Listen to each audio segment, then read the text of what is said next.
C'est l'heure du premier débat. Premier débat. Alors, on va commencer par une question, un petit peu, on va se débarrasser même peut-être de cette question. C'est tout simplement quel est le meilleur film de la saga Harry Potter selon vous? Et on va tout simplement donner la parole à Hortense Marion pour commencer. Ah, j'en étais sûre. Voilà, Hortense. Alors on peut faire du fact-checking dès maintenant. Je pense que c'est plutôt à Julien là. Allez-y Hortense. Non, vous voulez pas que ce... Mais si au contraire, c'était juste histoire de te déstabiliser pour ta première. D'accord, c'est très gentil, merci.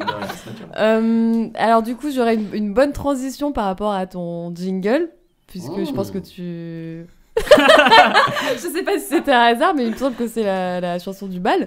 Exactement. C'est la chanson du bal, voilà. Ah, ouais, putain, j'avais pas reconnu. Mais si, c'est te dire comme je connais celui que j'ai choisi en premier, puisque c'est mon préféré. Alors moi, dans l'absolu, je sais pas si c'est le meilleur dans l'absolu, mais moi c'est le premier film d'Harry Potter que j'ai aimé quand je les ai vus, puisque j'ai toujours été assez, jusqu'à présent, déçue par les premiers. Je parle du 4, Harry Potter et la Coupe de Feu. Pour le resituer, même en tant qu'épisode dans toute la saga au niveau des livres, c'est quand même un des épisodes qui a une place très particulière, puisque les 3 premiers sont plus sur revisiter le passé et essayer de comprendre la puissance noire qui les menace, et dans le 4 il va être confronté finalement au retour, et ensuite on repart tout de suite vers ce qui va nous amener vers le grand final, vers le 7. Juste, du coup ça va être un peu long, mais juste pour comprendre pourquoi celui-là est mon préféré au niveau de ses choix, moi je trouve que d'une façon générale, et ça vaudra pour tous les films, je trouve, mais je pense que c'est une question de choix de la production et des réalisateurs, mais qu'il y a une chose très importante dans Harry Potter qui est la façon dont les événements n'ont d'importance que proportionnellement à la façon dont ils affectent Harry dans un sens vraiment intime. Et lui, et sa quête d'identité, ses doutes et l'introspection, en fait. Il y a une énorme, pour moi, partie d'Harry Potter qui tient à de l'introspection, à être à l'intérieur du personnage, et qui va être là tout le long. Et moi, je trouve que l'ensemble des films ont quasiment tous échoué à retranscrire ça. Mais c'est une partie de l'intrigue d'Harry Potter. Et je trouve que le 4, c'est celui qui fait le choix de ne même pas essayer de faire ça, et de se concentrer vers ce qui va être le plus facile à faire visuellement, et ce qui va le plus marcher en termes de divertissement et de film. Parce que l'intrigue du 4, c'est celle qui est le moins tournée vers des souvenirs passés, et vers de l'introspection, vers de l'émotion, et vers ce que Harry va découvrir sur lui-même. Ou en tout cas ça va l'être, mais par des aventures très visuelles. Je parle notamment du tournoi. Je trouve que le tournoi, il est très intéressant à filmer et à mettre en scène, puisque en fait, il révèle aussi beaucoup d'Harry à travers l'aventure. Les 3 épreuves sont très bien réussies, parce qu'il y a une grande tension dramatique dans chacune des épreuves, qui est en fait à la hauteur de la tension que Harry y met, parce qu'en fait toute l'histoire pour moi du tournoi qui est géniale, c'est que lui c'est le seul qui y met énormément de tension, parce qu'à chaque fois il croit vraiment qu'il va mourir, parce que c'est le seul de toute l'école qui a vraiment fait l'expérience de la mort et qui croit vraiment que sa vie est en jeu. Alors en fait pas du tout, c'est un jeu, au fond tout le monde s'en fout.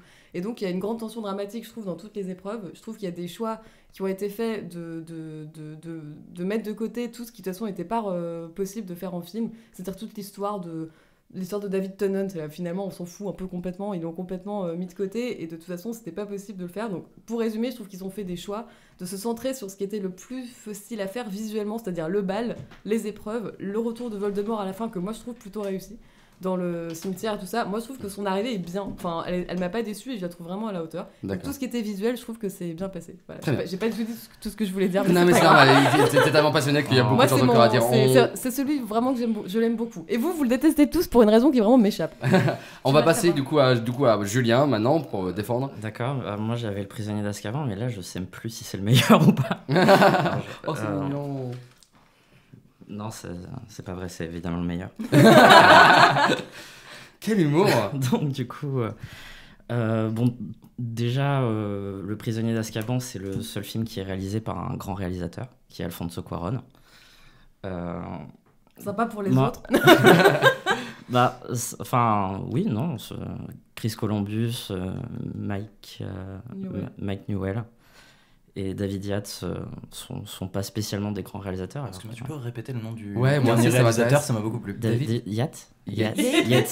Pardon. Enfin bref, Le prisonnier d'Azkaban. Donc pour moi en fait c'est un des plus représentatifs, je trouve, de la saga Harry Potter. Déjà c'est le premier qui apporte la noirceur et la profondeur de l'univers après 2 épisodes très enfantins. il crée en fait, Alfonso Cuarón, pour ça, fait carrément un changement total de style. On passe d'un truc très, très magique, très Noël, à une ambiance un peu plus sombre. D'ailleurs, ce que j'aime beaucoup, c'est que dans la mise en scène, ça transparaît dès le début, en fait. Quand on revoit le prisonnier d'Azkaban et qu'on se retrouve chez les Dursley, d'habitude, les Dursley, bon, c'est une ambiance un peu limite sitcom, quoi, avec des personnages rigolos et tout. Alors que Cuarón filme ça direct, caméra à l'épaule. C'est une ambiance très différente, un peu plus terne et tout. Mais en même temps, on reste dans un esprit... c'est aussi un des derniers épisodes qui raconte une aventure un peu fun dans l'esprit des premiers, avec une série de péripéties ludiques et amusantes. Mais en ayant déjà la profondeur qui va transparaître ensuite, qui va être développée plus dans les épisodes suivants. Et il y a aussi un autre élément que je trouve très bien dans la mise en scène, c'est comment il subvertit une image iconique des deux premiers, qui est l'arrivée à Poudlard avec le Poudlard Express qui passe sur le pont. Oui, du coup, on passe d'une ambiance ensoleillée, joyeuse, où le Poudlard Express arrive à Poudlard. Là, on arrive sur ce pont. Donc oui, comme je disais, je suis pas sûr que dans le livre, ça se passe sur ce pont-là exactement, mais lui choisit de situer la scène sur ce pont-là, et d'un coup, c'est la pluie battante et tout, et c'est l'arrivée des détraqueurs à ce moment-là. Et moi, je me souviens, c'est une scène qui m'a vachement marqué, où tout de suite, tu sens que tu es dans une ambiance plus effrayante et que les aventures qui vont suivre vont avoir plus de profondeur que ça. Et j'ajouterais juste aussi que c'est l'épisode où quelques-uns des meilleurs personnages de la saga arrivent, notamment Sirius Black, Remus Lupin, Sybil Trelawney, que j'adore aussi, et qui sont joués par des acteurs fabuleux, tels qu'Emma Thompson, Gary Oldman et David Twillis. Et c'est aussi l'arrivée de Michael Gambon, qui joue un bien meilleur Dumbledore que Richard Harris, qui est plus un Père Noël qu'autre chose. Voilà. Ça se défend. Sarah Bromo, et vas-y, à toi. C'est moi. Alors moi j'ai choisi, excusez-moi, le 7 partie 1, donc la première partie des Reliques de la Mort. Pourquoi ? Pour plusieurs raisons. Donc, déjà comme dans les livres, effectivement, c'est le moment où ils sortent enfin de l'école et où autre chose se passe dans Harry Potter que toujours ce même schéma. Pourquoi est-ce que j'aime particulièrement ce film ? Il y a énormément de raisons. Déjà, la première, je pense que c'est le film où les 3 acteurs principaux donnent leur meilleure performance sans aucun problème. Et je parle, bien entendu, particulièrement d'Emma Watson. Il y a une scène, Sarah. Incroyablement mauvaise dans tous les autres Harry Potter. Encore le dernier, elle continue bien quand même dans sa lancée. Je parlais des Reliques de la Mort partie 2. Mais en tout cas, c'est là où elle donne sa meilleure performance et sur tous les films qu'elle a jamais fait. Je tiens à le dire.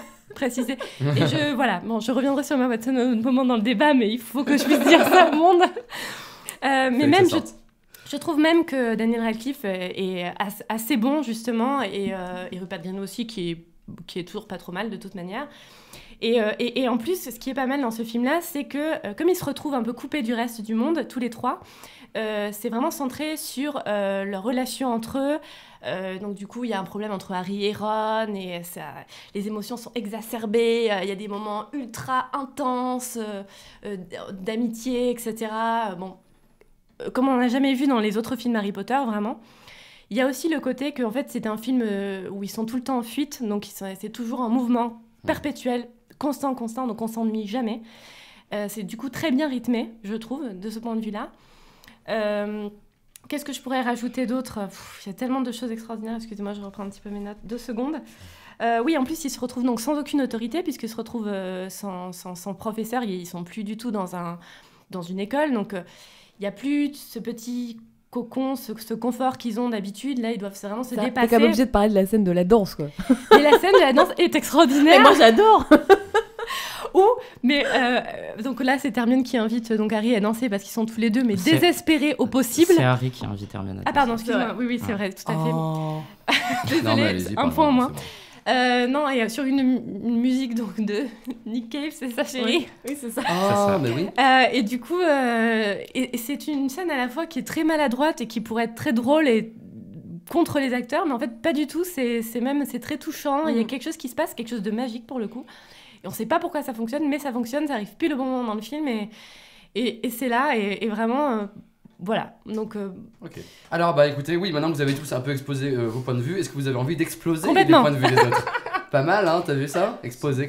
Non, mais c'était une blague. Non, mais j'ai noté, mais je l'ai intérieurement pour pas perturber les participants. Je suis désolé. Je- Alors, moi, qui veut commencer? moi, je vous laisse commencer. Bah moi je veux bien. Vas-y. Simplement moi alors je suis assez d'accord avec Julien. J'ai vraiment pas revu le 3. Faudrait vraiment que je le revoie. Je pense que je pense qu'il est très bien. J'adore cette partie 1 parce que j'ai perdu votre tirage au sort. Donc je l'adore aussi. Simplement en termes d'arguments, je trouve que les arguments que tu as donnés sont des arguments qui tiennent au scénario de l'histoire, c'est-à-dire du livre.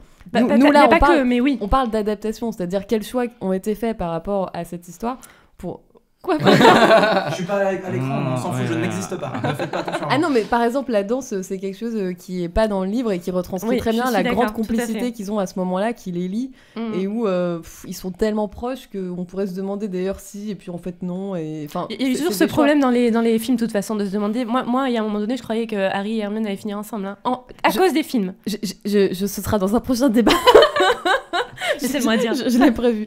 Mais du coup, ma question, c'était plus par rapport en termes d'adaptation, en quoi le 7 réussit vraiment à retranscrire toute la... Moi, je trouve, par exemple, que le 7, comme dans l'ensemble, et ce que j'avais dit au départ, tout l'aspect doute, introspection, et ce qui est génial dans le 7 chez Harry, c'est qu'il se met à douter de sa propre quête. C'est-à-dire qu'il se met à douter de quel côté il est, et est-ce qu'il a vraiment raison d'être là. Oui, je suis d'accord, mais je pense que... Oui. Encore une fois, Oui, mais ça, c'est justement dû au fait qu'ils choisissent que dans la partie 1, ils se concentrent justement sur leur quête, le mouvement perpétuel, parce qu'après, ils se posent en fait chez Sirius Black. Et déjà, ils commencent à se poser pour de vrai. Je crois que c'est à peu près à ce moment-là, quand le film finit, je sais pas exactement à quel moment, je me souviens plus exactement, ils se posent chez Sirius, ou alors ils repartent. Non, oui, à la fin, ils finissent sur la plage, voilà, c'est ça. Mais bon, en tout cas, moi, j'ai vraiment plus cette impression de fuite vers l'avant dans le 1, alors que dans le 2, ça se passe plus à Poudlard, où tout se finit, etc. Bah oui, moi, je suis d'accord, c'est ce qui est super dans le 7, c'est ça qu'ils l'ont centré sur la fuite, et c'est génial, parce que comme ça, c'est en mouvement, je suis complètement d'accord. Voilà. Mais après, par contre... On est d'accord, mais moi, je suis d'accord avec tout le monde, je suis pas là pour... Les bisous des cinéphages, quoi. Ah oui. Bah écoutez, moi, je suis pas d'accord. Bah moi non vas-y, plus. mets ton grain de sel. Non, mais Fin du débat. Mais il y aura des coupes, on va beaucoup parler, c'est normal. Ce que j'ai à dire sur cette partie 1, c'est que c'est un épisode que j'aime beaucoup, mais que c'est une fuite vers l'avant, mais une fuite où personne ne les poursuit, et eux, ils sont à la recherche de quelque chose dont ils ne savent pas où ça se trouve. Ils sont poursuivis tout le temps. Dès qu'ils prononcent le nom, ils ont un radar pour les repérer. Ils sont tout le temps poursuivis. Il y a Greyback aux trousses, hein, ils ont deux. Non, mais ce que je veux dire, enfin, ils sont pas... C'est pas vraiment... Attention, il y a Greyback. C'est pas vraiment une course-poursuite. Enfin, pour moi, cet épisode, c'est plus une errance. Mais c'est ça qui est génial. Mais c'est ça. Attendez, laissez finir. Julien, laissez-le exposer son point de vue. Non, mais ce que je veux dire, c'est que c'est une errance, mais vers des personnes, en fait, qui ne savent pas quoi faire. Ça, c'est sûr. Et ils savent quoi faire, c'est juste qu'ils... Et du coup, en fait, c'est un épisode qui est un peu centré sur filmer, on va dire, l'ennui des personnages. Et en ce sens, je trouve que cet épisode est, pour le coup, un peu ennuyeux. Mais tu l'adores, Julien, non, mais c'est pas vrai. Mais tu sais, mais c'est pas vrai. Laisse-le jouer, il l'adore. Laissez-le exposer son point de vue. C'est un épisode que j'aime beaucoup, oui, mais c'est un peu... Arrêtez. C'est un épisode un peu ennuyeux, et en plus de ça, c'est un épisode pour quelqu'un qui n'est pas fan en particulier de la saga. S'il tombe sur cet épisode, il va se faire chier comme un mort. Laissez-le exposer son point de vue. Et non, non mais arrêtez, ça va être chiant au montage. et donc, on va avoir du boulot. Hein.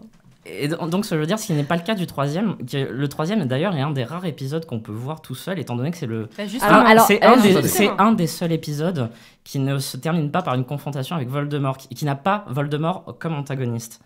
Et ce qui, du coup, pour moi, en fait un épisode que tu peux voir après, sans avoir vu le 1 et le 2, ou sans en avoir vu aucun autre, et tu peux l'apprécier en tant que tel. Et ensuite, sur la coupe de feu, je veux dire, je trouve que c'est un film qui a des fulgurances, et tu les as mentionnés, c'est notamment ces scènes, les scènes, je trouve, des différentes épreuves du tournoi des trois sorciers sont assez bien faites, notamment l'une des plus réussies, je trouve que c'est la scène du bal où il y a une espèce de malaise adolescent qui c'est génial, qui est bien retranscrit.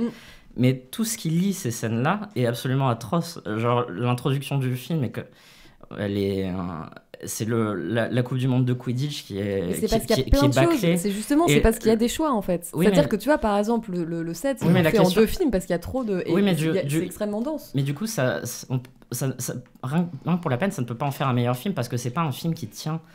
En tant que film, c'est juste une succession de grandes séquences du bouquin. Là où je trouve que le prisonnier d'Azkaban est une histoire un peu plus concise. Et d'ailleurs, moi j'ai vraiment eu l'impression inverse quand j'ai vu le prisonnier d'Azkaban. Je me suis dit, les gens qui n'ont pas lu, ils doivent rien comprendre. Cette histoire de son passé. Parce qu'il y a beaucoup plus. Excusez-moi, c'est parce qu'il y a plus d'introduction de personnages aussi et tout ça dans le prisonnier d'Azkaban, mais. Voilà, laissez-le développer son argument, mais donc du coup, vas-y. Alors, moi, pour ce qui est du 3, indéniablement, c'est un très bon épisode par son réalisateur, mais justement, je pense que là est un peu le problème au niveau de l'adaptation de Harry Potter. Je trouve qu'il y a une trop grande différence entre le 2 et le 3. Il n'y a pas de transition, je pense que il a tellement voulu faire son truc, et bravo, parce que c'est son film, du coup, et sa personnalité, et du coup, une grande mise en scène, parce que c'est ça, sa personnalité, en tout cas, ce réalisateur-là. Mais du coup, je trouve que c'est...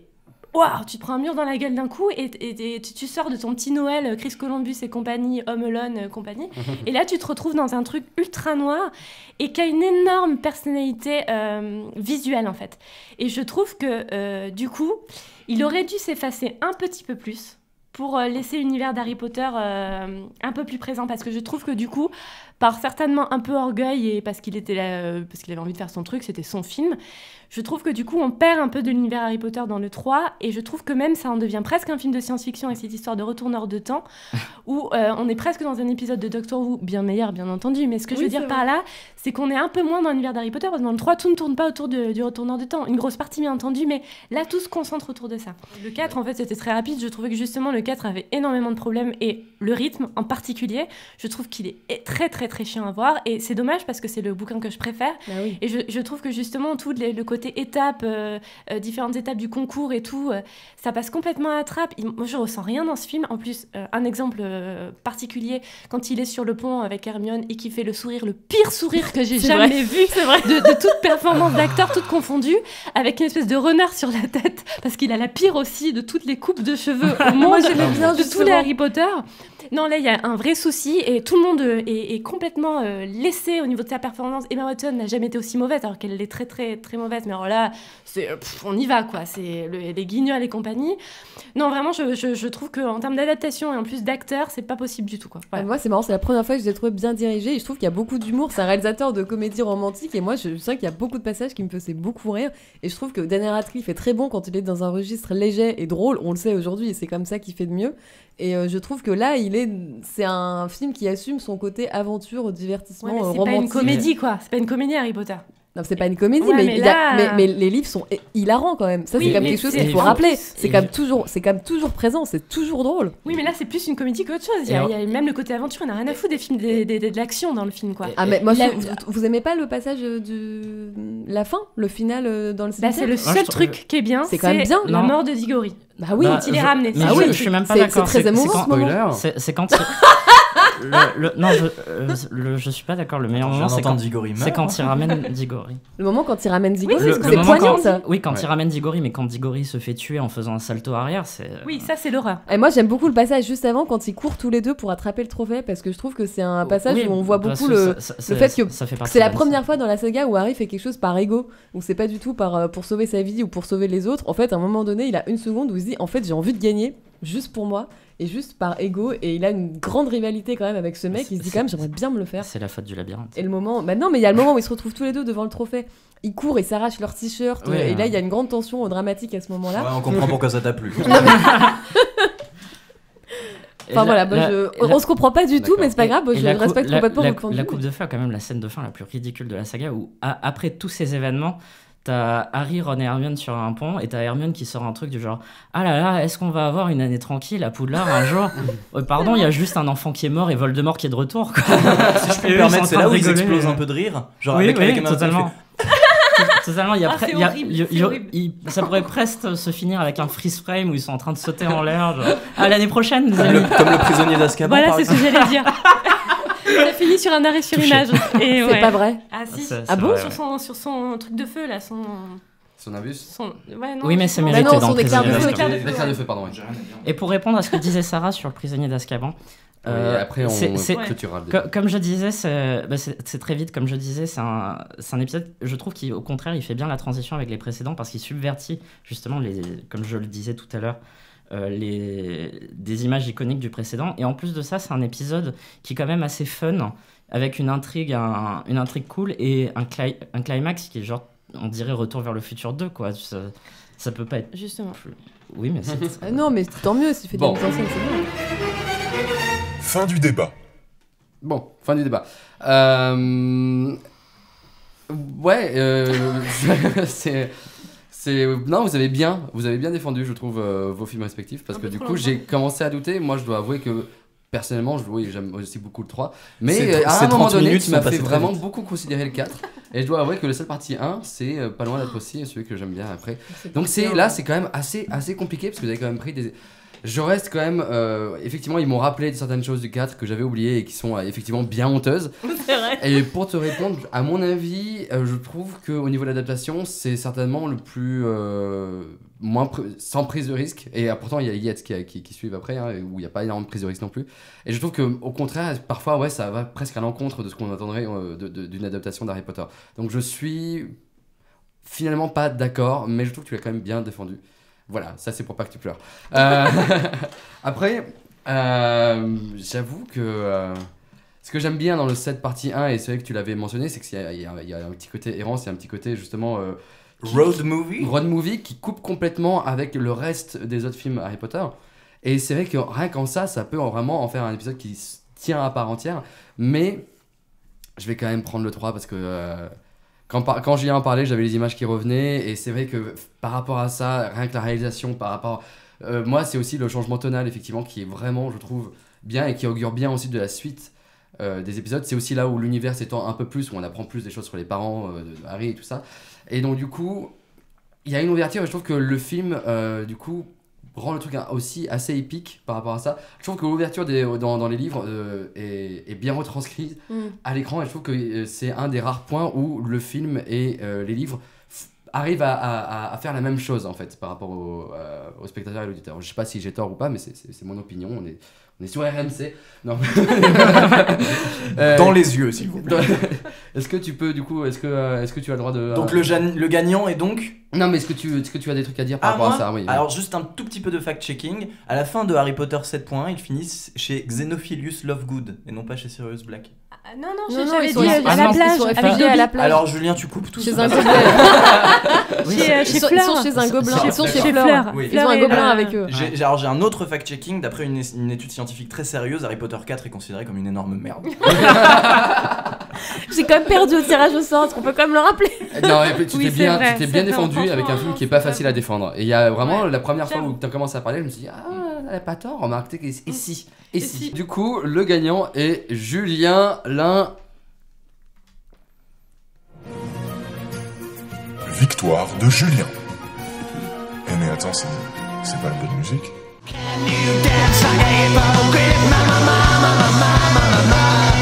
Flying off from a cliff, mama, mama, mama, mama, soaring down to the